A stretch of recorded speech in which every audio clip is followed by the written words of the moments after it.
Hello guys, welcome to Indian affairs. I hope कि आपका आज का दिन शानदार हो और लाइफ में आपके जो भी गोल्स और टारगेट हैं आप उनको सक्सेसफुली अचीव करें।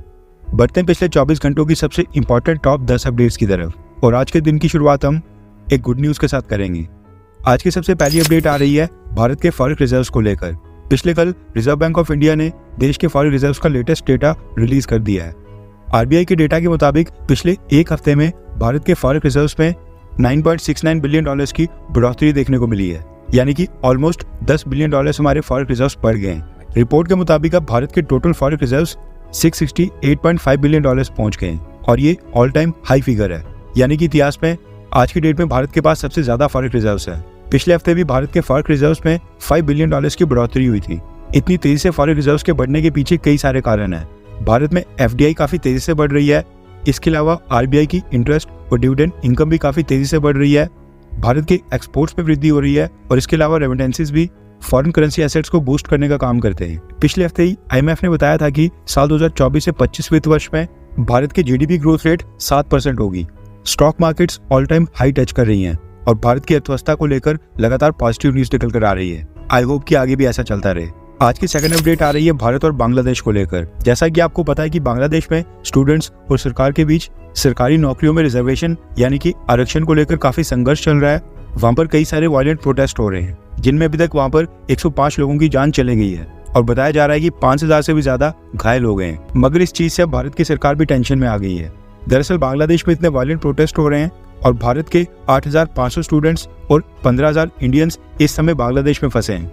ये लगातार इंडियन एम्बेसी को कांटेक्ट करके मदद मांग रहे हैं। अभी तक भारत सरकार ने टोटल 500 इंडियंस को बांग्लादेश से भारत वापस ला लिया है, जिनमें से 300 इंडियन स्टूडेंट्स हैं। वैसे जब मैंने ये डेटा देखा कि 8500 इंडियन स्टूडेंट्स बांग्लादेश में पढ़ रहे हैं, मेरे को खुद ही हैरानी हुई। मसला ये है कि बांग्लादेश के अंदर ये जो भी क्लैशेस हो रहे हैं वो बांग्लादेश की यूनिवर्सिटीज और कॉलेजेस तक पहुंच गए हैं। बांग्लादेश के स्टूडेंट्स बांग्लादेश की पुलिस और अवामी लीग के पार्टी वर्कर्स के साथ डायरेक्ट टक्कर ले रहे हैं, जिसमें भारत के स्टूडेंट्स की जान भी वहां पर खतरे में आ सकती है। पिछले कल बांग्लादेश के स्टूडेंट्स का प्रोटेस्ट वहां पर इतना वायलेंट हो गया कि उन्होंने बांग्लादेश में कई सारी जेलों में आग लगा दी और हजारों क्रिमिनल्स जो वहां पर जेलों में सजा काट रहे थे उनको भी वहां से भगा दिया। पब्लिक प्रॉपर्टी की बात अब वहां पर स्टूडेंट्स जेलों में हमले कर रहे हैं। इसलिए बांग्लादेश की सरकार ने पिछले कल बांग्लादेश की आर्मी को डिप्लॉय कर दिया और कई हिस्से में बांग्लादेश की आर्मी ने वहां पर फिर फ्लैग मार्च भी किया। बांग्लादेश से एक पिक्चर वायरल हो रही है जिसमें आप देख सकते हैं कि प्रोटेस्टर्स को रोकने के लिए बांग्लादेश की आर्मी ने टैंक्स तक को डिप्लॉय कर दिया है। भारत सरकार लगातार कोशिश कर रही है कि बांग्लादेश में जो भी 15 से 20 हजार इंडियंस और स्टूडेंट्स हैं वो वहां पर सेफ रहें और हो सकता है कि अगर ये क्लैशेस वहां पर नहीं रुके तो भारत की सरकार बांग्लादेश से इंडियंस को रेस्क्यू करने के लिए कोई मिलिट्री इवैक्यूएशन ऑपरेशन भी करे। बांग्लादेश और इंडिया की आर्म्ड फोर्सेस के बीच काफी अच्छी रिलेशंस हैं, इसलिए भारत को इसमें कोई दिक्कत भी नहीं होगी। आज की थर्ड अपडेट आ रही है भारत और टर्की को लेकर। दरअसल पिछले कल सुबह ये न्यूज आई थी कि टर्की ने भारत को ब्लैकलिस्ट करके भारत को सारे आर्म्स, वेपन्स और एमुनिशन एक्सपोर्ट करने के ऊपर रोक लगा दी है, यानी कि टर्की आज के बाद भारत को कोई भी हथियार नहीं बेचेगा। और टर्की ने यह फैसला पाकिस्तान के साथ अपनी दोस्ती के चलते लिया है। लेकिन जैसे ये न्यूज भारत में वायरल हो गई उसके बाद भारत की सरकार और टर्की की सरकार दोनों ही एक्टिव हो गई और दोनों ने ऑफिशियल स्टेटमेंट जारी करके इस पूरी न्यूज का खंडन किया और कहा कि ये फेक न्यूज है। और टर्की की सरकार ने भारत को ब्लैकलिस्ट नहीं किया है। भारत के विदेश मंत्रालय और साथ में भारत में जो टर्की की एम्बेसी और एम्बेसडर है, सबने स्टेटमेंट जारी करके इस न्यूज को फेक न्यूज बताया है। आज की फोर्थ अपडेट आ रही है भारत और रशिया को लेकर। रशिया ने भारत को S-400 मिसाइल डिफेंस सिस्टम के upgraded version S-500 missile defence system की जॉइंट प्रोडक्शन का ऑफर दिया है।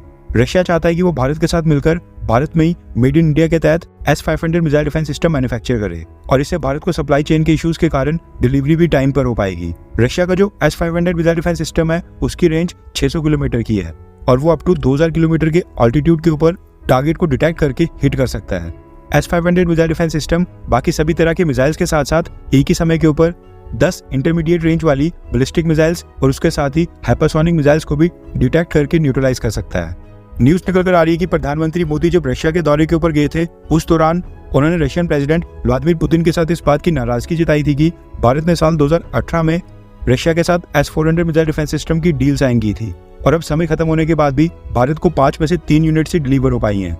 अब क्योंकि ये वाले S-400 missile defence system Russia में मैन्युफैक्चर होकर भारत में इंपोर्ट किए जा रहे थे, इसलिए Russia S-500 missile defence system को भारत को ये ऑफर दे रहा है ताकि फ्यूचर में रशिया की सप्लाई चेन के ऊपर ज्यादा प्रेशर ना पड़े। लेकिन मसला ये है कि भारत को S-500 missile defence system purchase करने भी हैं या फिर नहीं। क्योंकि अभी तक रशिया ने तो भारत को S-400 मिसाइल डिफेंस सिस्टम्स की भी डिलीवरी नहीं की है। ऐसे में Bharat S-500 missile defence system का ऑर्डर कैसे प्लेस कर सकता है? और अगर भारत रशिया से S-500 missile defence system purchase भी कर ले तो अमेरिका के सैंक्शंस का भी खतरा है। पिछली बार तो अमेरिका ने भारत को छूट दे दी थी, लेकिन अब लगता है कि अमेरिका इस बार भारत के ऊपर सैंक्शंस भी लगा सकता है, क्योंकि अब तो यूक्रेन युद्ध भी स्टार्ट हो गया है। आज की 5th अपडेट आ रही है भारत में फॉरेन डायरेक्ट इन्वेस्टमेंट को लेकर। दरअसल सिटी ग्रुप ने अनाउंस किया है कि फॉरेन डायरेक्ट इन्वेस्टमेंट के मामले में भारत इस साल एक बहुत ही बड़ा नया रिकॉर्ड बनाएगा। साल 2024-25 वित्त वर्ष में भारत में टोटल $100 बिलियन से भी ज्यादा की FDI आएगी और दुनिया भर की कंपनीज भारत में आकर बहुत ही बड़ा निवेश कर रही हैं। आज की 6th अपडेट आ रही है BSNL कंपनी को लेकर। दरअसल न्यूज निकल कर आ रही है कि जब से एयरटेल, जियो और वोडाफोन आइडिया कंपनी ने अपने रिचार्जेस के रेट्स बढ़ाने की अनाउंसमेंट की है, तब से अभी तक इन कंपनीज के 2,50,000 कस्टमर्स ने BSNL कंपनी में पोर्ट कर दिया है। हालांकि अभी भी BSNL ने देश भर में 4G तक को लॉन्च नहीं किया है, 5G तो दूर की बात है। BSNL का कहना है कि वो अगले साल 2025 में 5G को लॉन्च कर लेंगे और वो भी स्टार्टिंग में मेट्रो सिटीज में आएगा और उसके बाद फिर साल 2026 में देश के बाकी शहरों में। वैसे अगर BSNL भी एयरटेल, जियो या वोडाफोन आइडिया जैसी इंटरनेट स्पीड देता है तो क्या आप पोर्ट करके BSNL कंपनी में जाएंगे? हाँ या फिर ना? नीचे कमेंट करके अपनी राय जरूर बताएं। आज की 7th अपडेट आ रही है रशिया यूक्रेन युद्ध को लेकर। दरअसल पिछले कल भारत के विदेश मंत्रालय के स्पोक्स पर्सन ने बताया कि रशियन आर्मी में टोटल इस समय 50 इंडियंस हैं जो कि रशियन आर्मी को छोड़कर भारत वापस आना चाहते हैं और ये 50 के 50 अगले कुछ ही दिनों के अंदर भारत वापस ला लिए जाएंगे। इनको लेकर रशिया ने भी पॉजिटिव रिस्पॉन्स दिया है। आज की 8th अपडेट आ रही है इंडियन कोस्ट गार्ड को लेकर। आप जो वीडियो अपनी स्क्रीन के ऊपर देख रहे हैं ये इंडियन कोस्ट गार्ड ने जारी किया है। दरअसल पिछले कल देर शाम को गोवा के तट से 102 नॉटिकल माइल्स दूर जापानीज ओन्ड एक कार्गो शिप के ऊपर अचानक से आग लग गई थी। इस कार्गो शिप के ऊपर कुछ कंटेनर्स में एक्सप्लोजिव्स लोडेड थे। जब भी एक्सप्लोजिव से लोडेड एक ऐसा शिप होता है उसको इंटरनेशनल मैरीटाइम डेंजरस गुड्स बोलते हैं। जैसे इस MV मेरसेक फ्रैंकफर्ट शिप ने डिस्ट्रेस कॉल दी, इंडियन कोस्ट गार्ड ने सबसे पहले अपने कुछ डॉर्नियर एयरक्राफ्ट को वहां पर डिप्लॉय किया और उसके बाद फिर 2-3 शिप्स को वहां पर मौके के ऊपर पहुंचकर शिप के ऊपर लगी आग को बुझा दिया। ये डिटेल्स फिलहाल नहीं बताई गई हैं कि ये शिप इंडिया में आ रहा था या फिर इंडिया से एक्सप्लोजिव्स लेकर जा रहा था, और अगर ऐसा है तो ये एक्सप्लोजिव्स कौन से देश को डिलीवर किए जा रहे थे वो भी रिवील नहीं किया गया है। आज की 9th अपडेट आ रही है भारत की national highway authority of India को लेकर। दरअसल NHAI ने पिछले कल एक सर्कुलर जारी करके देश के सभी टोल प्लाजा के ऊपर बिना फास्टैग वाले व्हीकल्स के ऊपर लगने वाले टोल टैक्स को डबल कर दिया है। यानी अगर फास्टैग के ऊपर 200 रुपीज चार्ज किए जाते हैं तो बिना फास्टैग वाले व्हीकल को 400 रुपए का टोल टैक्स लगेगा।